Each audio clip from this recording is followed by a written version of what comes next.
Hello and welcome to the first video on my new YouTube channel. Today I'm going to talk very briefly about running my first half marathon. Prior to 2021 I had run several marathons at a very slow pace.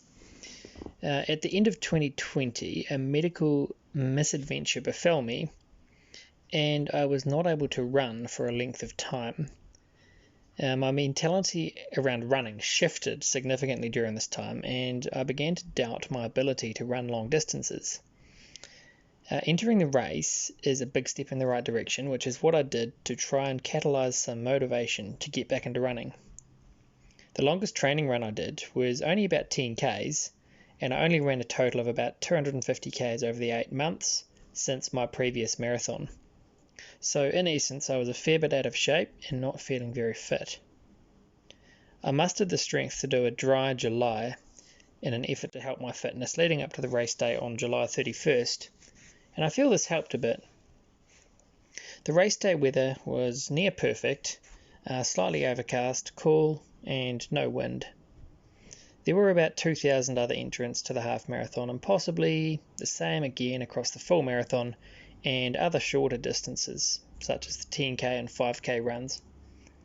The great sea of runners at the start line is a very motivating experience in itself, particularly when coupled with the upbeat music and the incessant stream of amplified verbiage from the race organisers.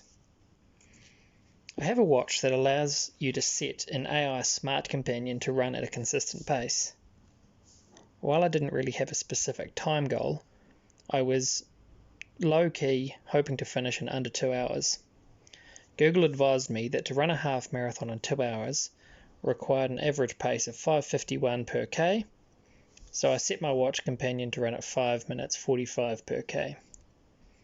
About 4 k's into the race I stopped to take my jersey off, which also required unpinning my race number from my jersey and pinning it onto my shirt. It can pay to take a clothing cue from other runners around you to avoid being too overdressed, but ultimately just wear what you feel most comfortable in. I ran with a hydration vest for the purpose of storing energy gels, my phone, a jacket, beanie and a small amount of electrolyte liquid. For a half marathon you don't really need a hydration vest as there are generally aid stations every 45 k's. Many runners didn't have a vest or any other means of carrying stuff. Around the 10k mark I developed some slight cramps which worsened over the rest of the race. The other runners on the track are an immensely motivating factor, and although I dropped below my pace after the 13k mark, I was happy to be able to run the whole thing without stopping. I crossed the finish line at around 2:06, 2 hours and 6 minutes. Quite a slow pace overall, but lots of room for improvement. It's a great experience finishing the race, utterly exhausted, but knowing that you've just accomplished something relatively significant that you committed to doing and followed through on. The most empowering aspect of completing the race is what it does to your mindset. Little things that you've been putting off for a long time suddenly melt into perspective and seem very achievable. It's a great opportunity to seize some initiative back into your life and use the accomplishment as a powerful springboard towards your next goal or objective.